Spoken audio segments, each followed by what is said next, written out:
खुदावंद यीशु मसीह जो कि खुदा की ज़ात का नक्श और उसके जलाल का परताव है, उसी के नाम में आपकी सलामती हो। यूहन्ना की अंजील उसका पहला बाब और 18 आयत में लिखा है, खुदा को किसी ने कभी नहीं देखा, इकलौता बेटा जो बाप की गोद में है उसी ने जाहिर किया। अब इस वाली आयत को बाइबल की मुश्किल तरीन आयत में से एक समझा जाता है और उसका सबब इसका ये वाला हिस्सा है जहां पर कहा गया कि खुदा को किसी ने कभी नहीं देखा। चूंकि अहद अतीक में बाज़ वाक़यात हम ऐसे देखते हैं कि जहां पर खुदा ताला ने अपने आप को लोगों पर जाहिर किया, उनके साथ बातचीत की, और उन्हीं में से एक हवाला गिनती 12 बाब और 8 आयत है जिसमें यूँ लिखा है, मैं उससे मौमों में नहीं बल्कि रूबरू और सरी तौर पर बातें करता हूं और उसे खुदावंद का दीदार भी नसीब होता है। तो यहां पर खुदा ताला मूसा के बारे में बता रहे हैं कि मेरी जब उससे बात होती है तो वो रूबरू है और मैं उससे बड़ी ही सराहत के साथ बड़े ही वाज़े अल्फाज में बात करता हूं और उससे मेरा दीदार भी नसीब होता है, वो मुझे देख भी पाता है। तो जैसे मैंने कहा कि यूहन्ना पहला बाब 18 आयत और फिर गिनती 12 बाब और 8 आयत बज़ाहिर आपस में मुतसादम मालूम होती हैं, लेकिन जब हम इन दोनों हवाला जात को इनके कॉन्टेक्स्ट में सियाक़ो सबाक़ में पढ़ेंगे तो फिर मेरा यकीन है कि हम इन दोनों ही आयत को बेहतर तौर पर जान पाएंगे। तो आइए पहले हम यूहन्ना पहला बाब उसकी 18 आयत का सियाक़ो सबाक़ पढ़ते हैं। तो इस हवाले से पहली चीज़ आपने याद रखनी है कि यूहन्ना की पहली 18 आयत जो हैं इन्हें प्रोलॉग कहा जाता है या आप आगाज़नामा कहेंगे। इससे मुराद ये है कि जो कुछ यूहन्ना ने आगे बातें करने हैं, यानी अपनी इंजीली बयान में मुख्तलिफ आइडियाज़ पेश करने हैं, उनका एक तरह से खुलासा वो पहली 18 आयत में बता देते हैं। तो जैसे हमने देखा कि जिस आयत पर हम गौर कर रहे हैं वो 18वीं आयत है जो कि इस प्रोलॉग का, इस आगाज़नामे का हिस्सा है। और फिर दूसरी अहम चीज़ जो नोट करते हैं कि इस वाले आगाज़नामे में यीशु मसीह को खुदा के कलाम के तौर पर पेश किया गया है। जैसे कि आप जानते हैं यूहन्ना पहला बाब पहली आयत फरमाती है कि इब्तदा में कलाम था, कलाम खुदा के साथ था और कलाम ही खुदा था। अब कलाम के हवाले से जाहिर है कई तरह के नज़रियात पाए जाते हैं, लेकिन इसको सादा ज़ुबान में कह सकते हैं कि यीशु मसीह जो है वो एक वसीला है जिनके ज़रिए से खुदा ने इस दुनिया में अपने मुख्तलिफ कामों को अंजाम दिया है। और फिर इसी से जुड़ी हुई तीसरी बात यह है कि इस वाले आगाज़नामे में 3 तरह के काम बताए गए हैं जो कि खुदा ताला ने यीशु मसीह के वसीले किए हैं। तो उनमें से जो पहला काम बताया गया है वो तख्लीक का है, जैसा कि इसी आगाज़नामे में हम पढ़ते हैं कि सब चीज़ें उसके वसीले से पैदा हुई और जो कुछ भी पैदा हुआ उसमें से कोई भी चीज़ उसके वसीले के बगैर पैदा नहीं हुई। और फिर ये आगाज़नामा बताता है कि ना सिर्फ तख्लीक बल्कि नई तख्लीक भी यीशु मसीह के वसीले से हुई है। जैसे कि आप पढ़ते हैं कि जितनों ने उसे कबूल किया उसने उन्हें खुदा के फर्जंद बनने का हक बख्शा। वो ना खून से, ना जिस्म की ख्वाहिश से, ना इंसान के इरादा से बल्कि खुदा से पैदा हुए। तो जैसे कि आप देख सकते हैं कि यहाँ पर नई पैदाइश का, नई तख्लीक का जिक्र हो रहा है, नजात का जिक्र हो रहा है। तो ये काम भी यीशु मसीह पर ईमान लाने के वसीले से अंजाम पाया है। और फिर तीसरी बात बताई गई है कि इस कलाम यानी यीशु मसीह के वसीले से खुदा ने अपने आप को जाहिर किया है, अपना मुकाशवा इस दुनिया को दिया है। और इस बात का जिक्र हम इस आगाज़नामे यानी प्रोलॉग की 14वीं से 18वीं आयत में पढ़ते हैं कि जब कहा गया कि कलाम मुजस्सम हुआ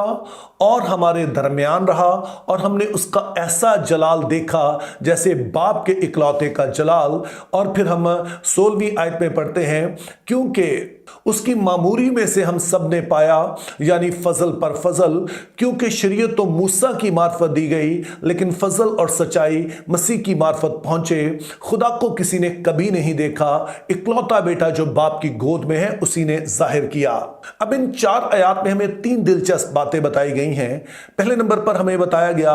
कि कलाम मुजस्सम हुआ और हमारे दरमियान रहा। अब अगर आप इसे असल जुबान में पढ़ें तो यह है कि उस कलाम ने जिस्म इख्तियार किया और इस जिस्म के खेमे में होकर हमारे दरमियान रहा। और दरअसल इस आयत को अगर आप इंग्लिश में पढ़ें, मिसाल के तौर पर किंग जेम्स वर्जन, तो वहां पर लिखा है एंड ही टैबरनेकल्ड अमंग अस, कि उसने हमारे दरमियान अपना खेमा लगाया। यानी कि जब उसने जिस्म इख्तियार किया तो ये एक तरह का खेमा था जिसमें वो होकर रहा। تو यूहन्ना जब ये अल्फाज इस्तेमाल करता है तो वो हमारी तवज्जो अहद अतीक की तरफ दिलाता है कि जहां पर हम देखते हैं कि खुदा का जलाल खैमा इज्तिमा में ठहरा, तो इसी तरह से यूहन्ना का कहना है कि जैसे बनी इसराइल ने खुदा की हजूरी का तजर्बा खैमा इज्तिमा के वसीले से किया जहां पर उसका जलाल ठहरा, तो इसी तरह से हम खुदा का तजर्बा यीशु मसीह के वसीले कर रहे हैं, जो कि खुदा का कलाम है, जो जिस्म के खैमे में होकर आया है। और फिर इन 4 आयात में दूसरी अहम चीज बताई गई है कि मूसा है जिसके वसीला से हम तक शरीयत पहुंची, यानी कि जिसके वसीले से बनी इसराइल ने खुदा की मर्जी को, खुदा के किरदार को जाना कि खुदा किस तरह का है, वो अपने लोगों से क्या चाहता है। तो ये काम खुदा ने मूसा के वसीले से किया। और फिर अपनी बात को जारी रखते हुए यूहन्ना रसूल फरमाते हैं कि खुदा को किसी ने कभी नहीं देखा, इकलौता बेटा जो बाप की गोद में है उसी ने जाहिर किया। तो यहां पर वाज़े तौर पर यूहन्ना रसूल मूसा का मुआज़ना खुदाम यीशु से कर रहे हैं। तो इस मुआज़ने को बेहतर तौर पर समझने के लिए आइए हम उस आयत पर गौर करते हैं जो हमने शुरू में पढ़ी,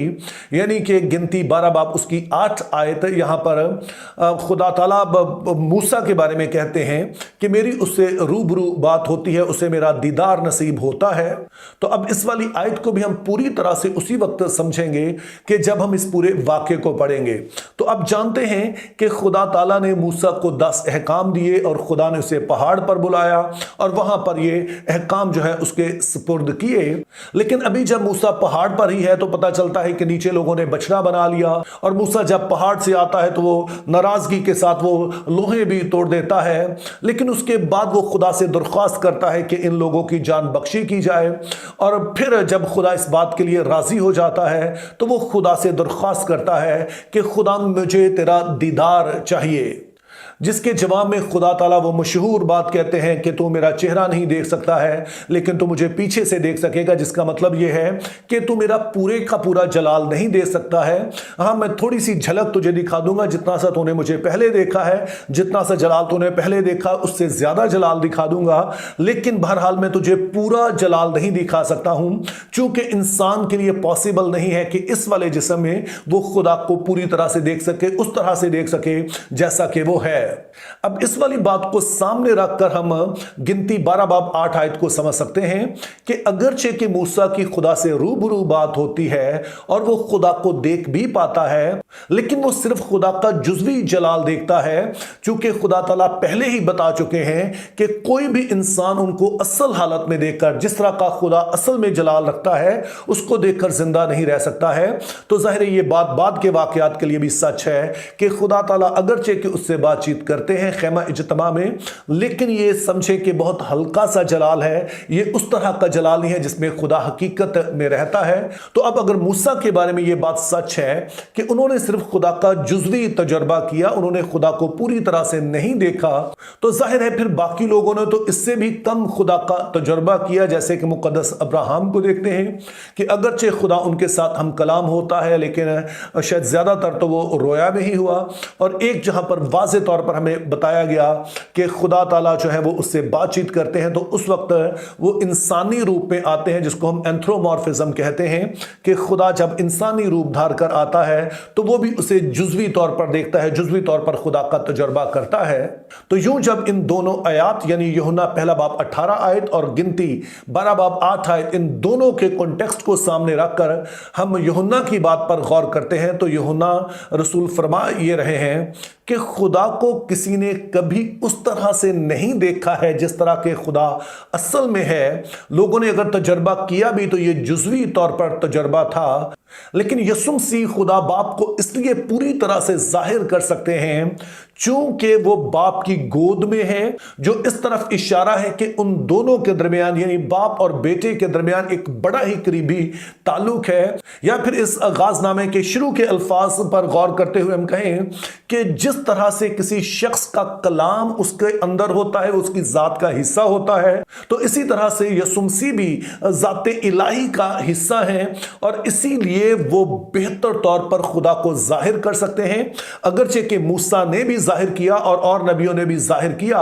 लेकिन उनका खुदा का तजर्बा जो था वो बड़ा महदूद था। उन्होंने उस तरह से खुदा को नहीं देखा या नहीं जाना जिस तरह से यीशु मसीह ने देखा है, और इसीलिए वो खुदा को उस तरह से दुनिया दुनिया पर जाहिर कर सकते हैं जैसे कि कोई और कर नहीं सकता है। और इसीलिए जब आप इस इंजीली बयान के अगले हिस्से को पढ़ते हैं, खासतौर पर 10वां बाब, तो वहां पर यीशु मसीह का कहना है कि मैं बाप में हूं और बाप मुझ में है। और फिर 14वें बाब में यीशु मसीह दावा करते हैं कि जिसने मुझे देखा उसने बाप को देखा।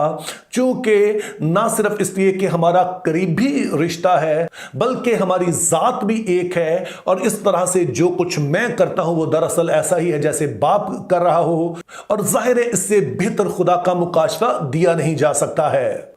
तो इस तरह से मेरे अजीजों, हमेशा की तरह किसी भी आयत को समझने का बेहतरीन तरीका सियाको सबाक ही है। और इस वाली आयत का जब हमने सियाको सबाक देखा है तो यूहन्ना का कहने का मतलब यह है कि खुदा को किसी ने उस तरह से कभी नहीं देखा जैसा कि वो असल में है। ये सिर्फ एक शख्स ने उसे वैसा ही देखा है जो कि खुद यीशु मसीह है, जिसका बाप के साथ गहरा ताल्लुक है, बल्कि वो ज़ाते इलाही का एक अकनूम है। और इसी सबब से वो मूसा और दीगर किसी शख्स से भी ज्यादा खुदा को दुनिया पर जाहिर कर सकता है, जो कि उसने किया भी है। तो मेरी दुआ है कि खुदा हमें फजल दे कि जब हम बाइबल मुकद्दस पर गौर करते हैं तो हम इसके सियाको सबाक में इसे पढ़ें। जब हम ऐसा करेंगे तो ना सिर्फ हम किसी भी आयत को बेहतर तौर पर समझ पाएंगे बल्कि हर तरह की जो कंफ्यूजन है वो भी दूर हो पाएगी।